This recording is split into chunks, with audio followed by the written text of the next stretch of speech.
Olá, sejam bem-vindos ao nosso estudo semanal do Evangelho segundo o Espiritismo, aqui no canal Espiritismo Estudos para a Vida.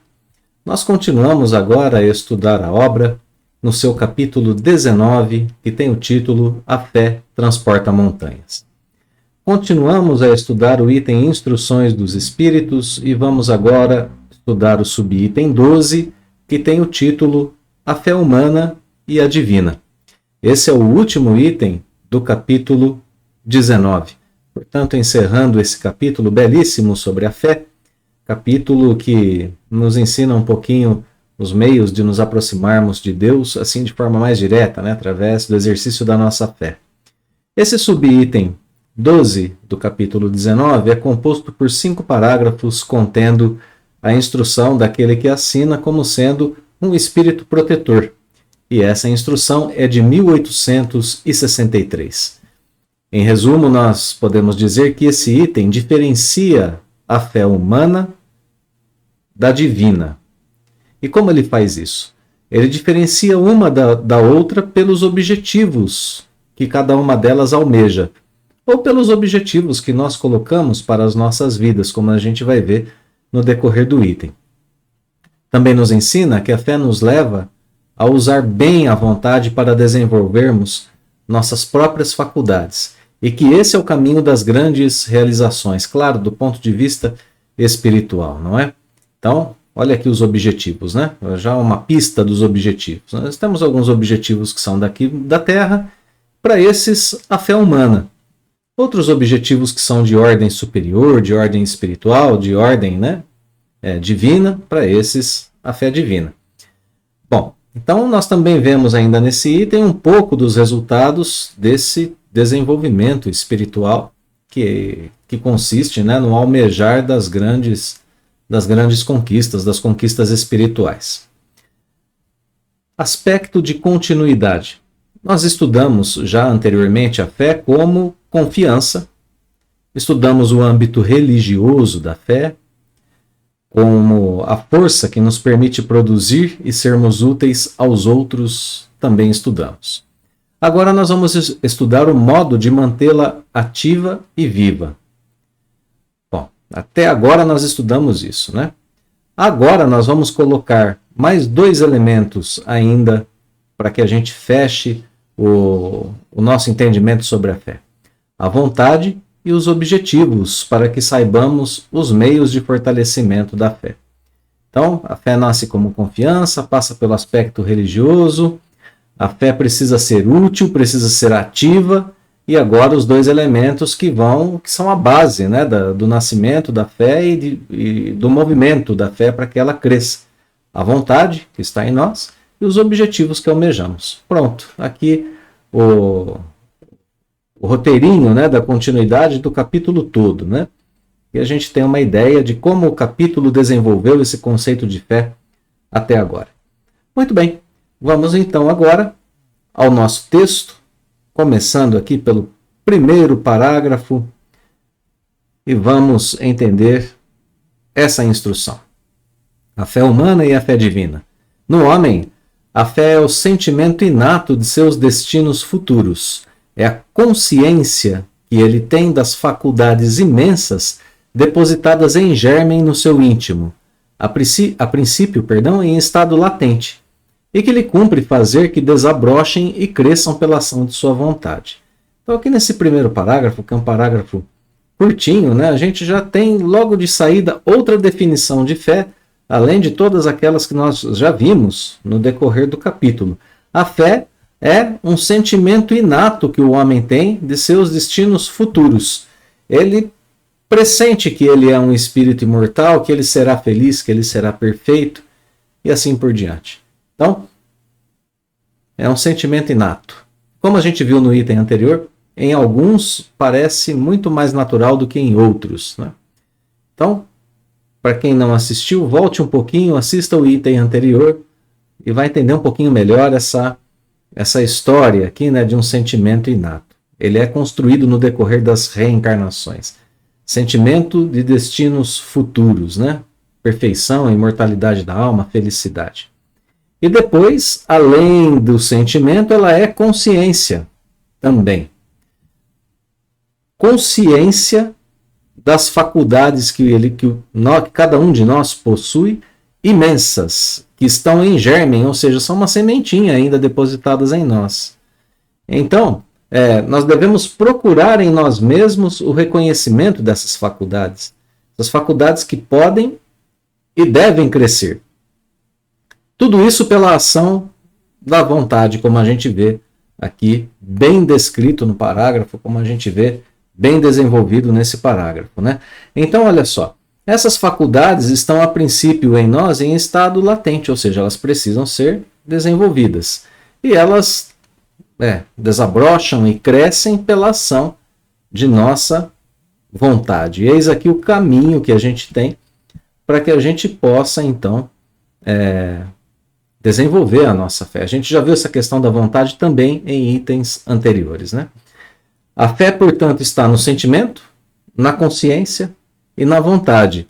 3 grandes forças da alma, né? O sentimento, o emocional, a consciência ligada à questão mental, né? A questão psíquica, a questão intelectual, por que não dizer assim, a questão da mente, né? Então, sentimento, consciência, vontade. 3 grandes forças da alma que se desenvolvem na medida em que o próprio espírito se empenha em descobrir a si mesmo e a fazer o bem, a dirigir essas suas forças, né? A fé, portanto, está no nosso íntimo para ser descoberta e aprimorada. E no momento em que a gente faz essa busca, ela nos ajuda a desenvolver as faculdades que estão em nós.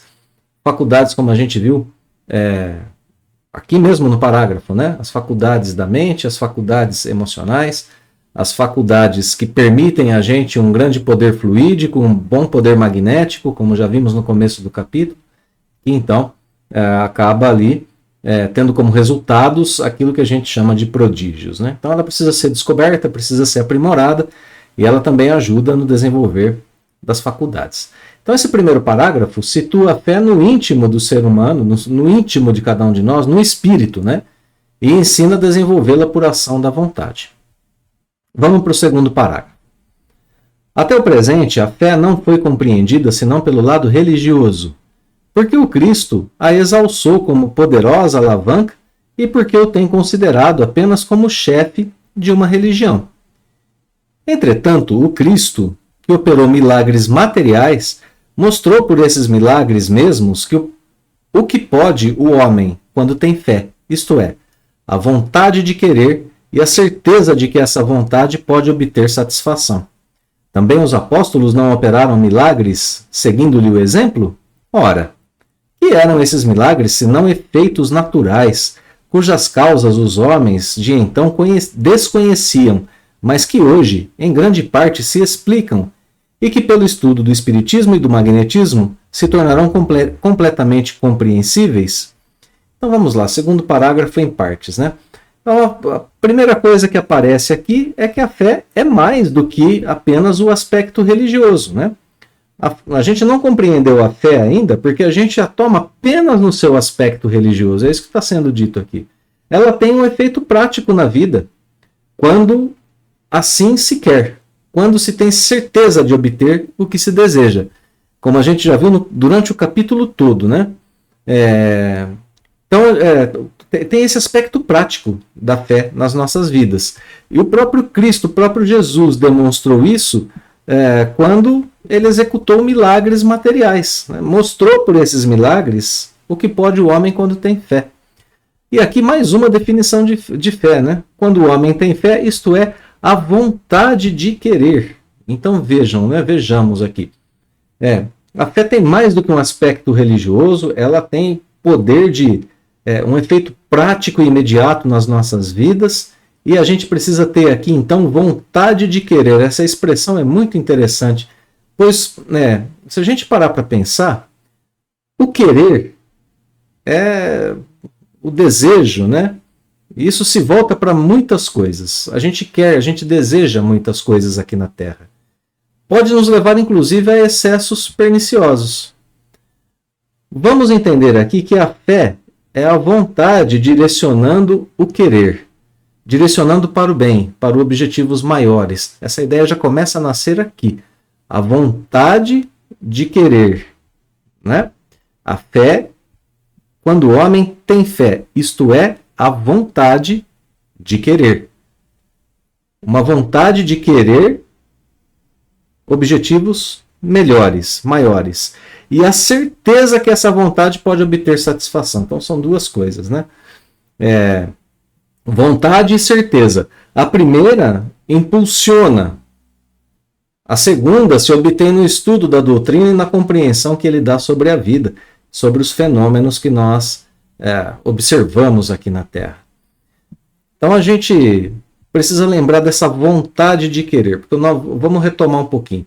O nosso querer quer muitas coisas, quer um carro novo, quer um smartphone, quer ganhar na Mega Sena, quer repouso, quer se alimentar só daquilo que se gosta, ele quer. O nosso desejo quer muitas coisas. Agora, a vontade de querer, aí é outra coisa. A vontade dirigindo o querer, dirige esse querer para objetivos superiores, para objetivos que de fato nos façam bem, para objetivos que nos levem a fazer o bem ao próximo, para objetivos, por exemplo, de estudo da doutrina que nos dão uma visão diferente da vida. Foi por isso que por esse exercício que passaram os apóstolos, né? O que está sendo descrito aqui na sequência do texto. Os apóstolos não operaram milagres, assim como Jesus? Ora, então o que eram esses milagres? Efeitos naturais, como a gente já viu no capítulo. Homens, apóstolos que usaram essa vontade de querer, né? Deixaram a vontade de servir o Cristo, de entender os mecanismos da vida e de praticar esse conhecimento, deixaram que isso guiasse as suas vidas, né? E, portanto, tinham a capacidade de produzir esses fenômenos. Então, antes a gente desconhecia essas causas, mas hoje, em grande parte, o Espiritismo explica e o magnetismo. Então, isso está ao nosso alcance, né? Esses milagres de Jesus. E os milagres dos apóstolos, já vimos isso, são processos naturais ao alcance de todos. Esse parágrafo é maravilhoso porque ele deu para a gente aqui uma receita especial, né? Para o desenvolvimento da fé é a vontade de querer, mesmo para aquela pessoa que está com a sua fé mais reduzida.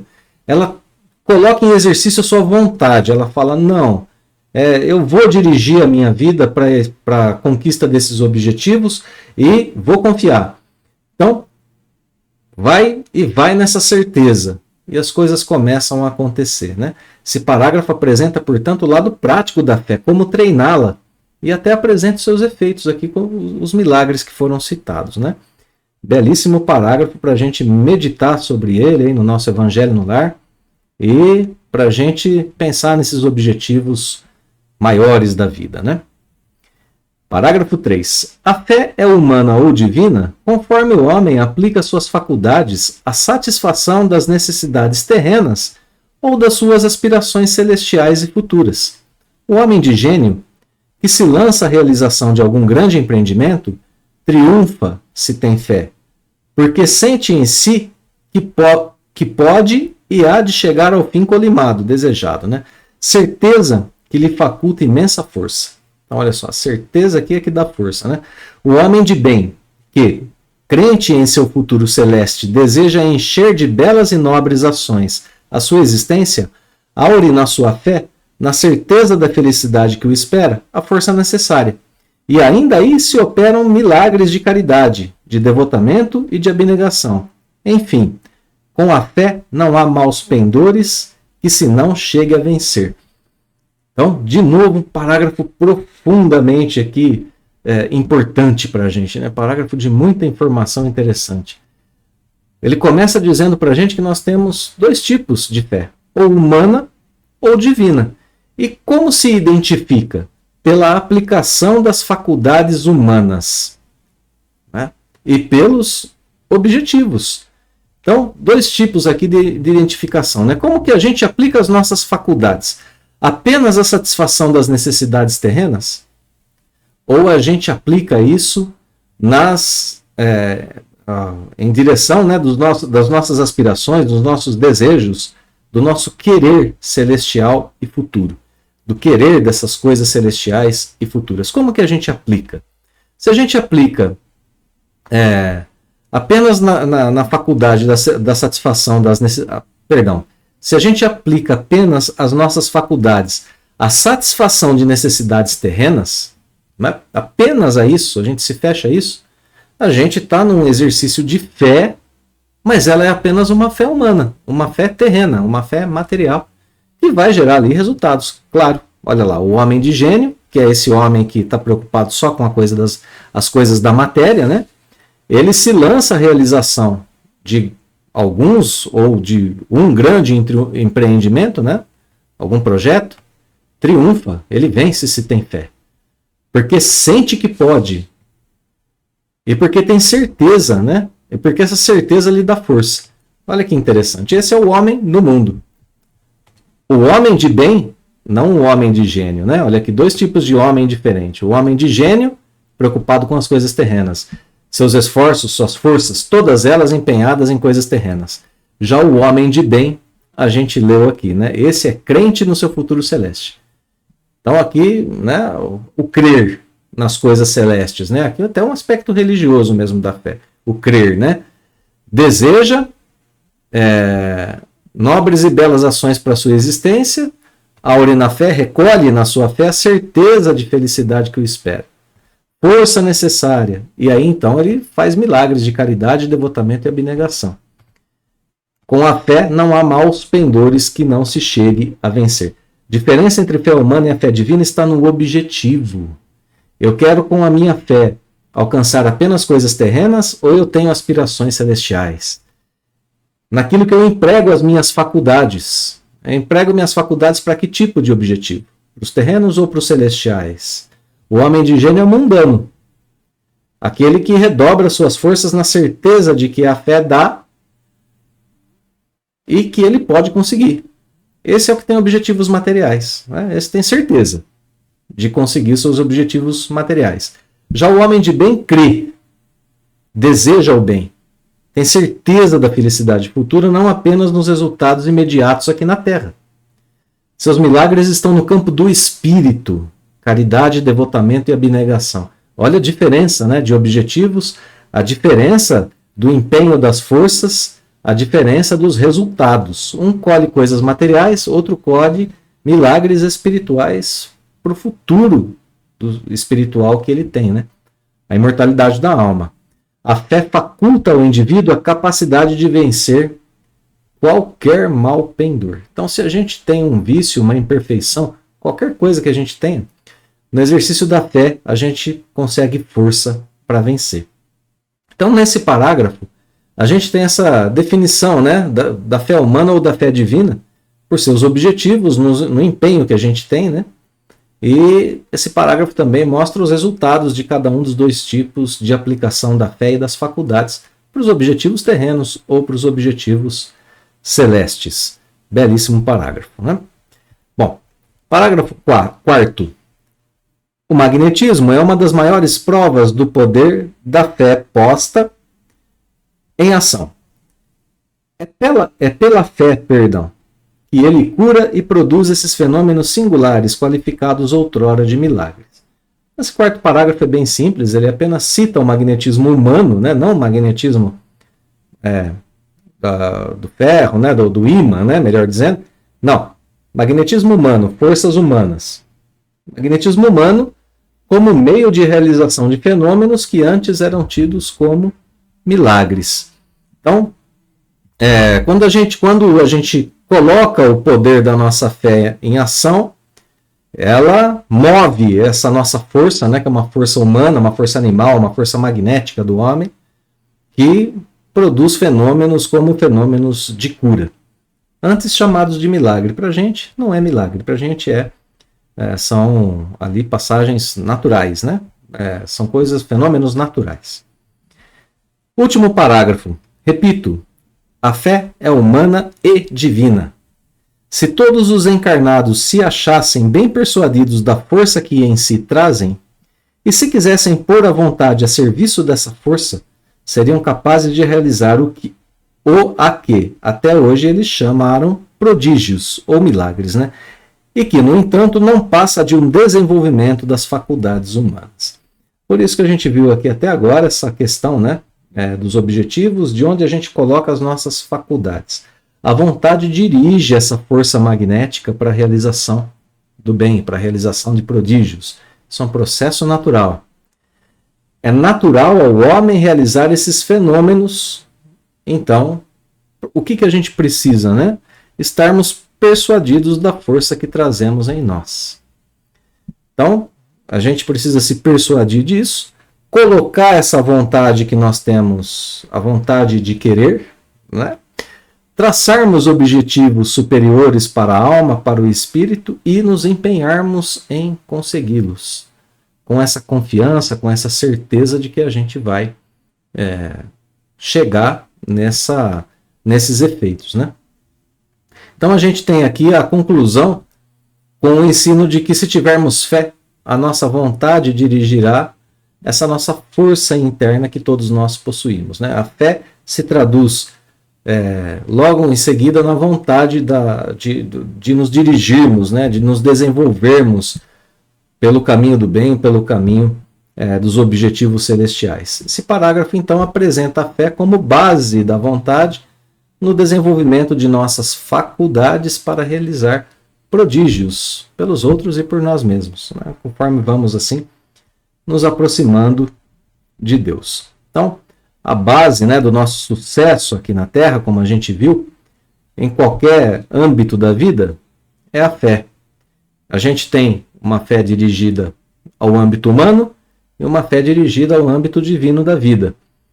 Não precisamos abandonar nenhuma das duas, né? Mas que nos concentremos cada vez mais nessa fé divina de objetivos superiores, porque é ela que nos faz servir de modo correto, que nos faz crescer de modo correto, que nos faz desenvolver as nossas faculdades. Então, belíssimo texto de encerramento do capítulo belíssimo, muito profundo para o estudo da fé, e nós podemos concluir esse capítulo dizendo que tudo de que necessitamos está em nós. Os efeitos que nós tanto desejamos para as nossas vidas podem e devem ser alcançados por nós mesmos no exercício da nossa vontade a nos guiar pelos caminhos do Espírito, a conquistar objetivos materiais, por que não? Claro, mas principalmente os celestiais. A fé humana nos leva à vida bem vivida, aqui na Terra. A fé divina produz frutos espirituais que nos preparam para a felicidade eterna. Saibamos, né, desenvolver a nossa fé, deixar que ela se transforme em vontade que dirige o nosso querer, essa vontade que nos dirige pela vida, almejando então esses objetivos superiores para nós e para todos que estão ao nosso lado, realizando por nossa vez os prodígios que nos cabem, auxiliando o nosso próximo, buscando sempre a imortalidade de nossa alma, buscando esses efeitos salutares para todos. Muito obrigado, queridos irmãos e irmãs, pela companhia e mais um estudo.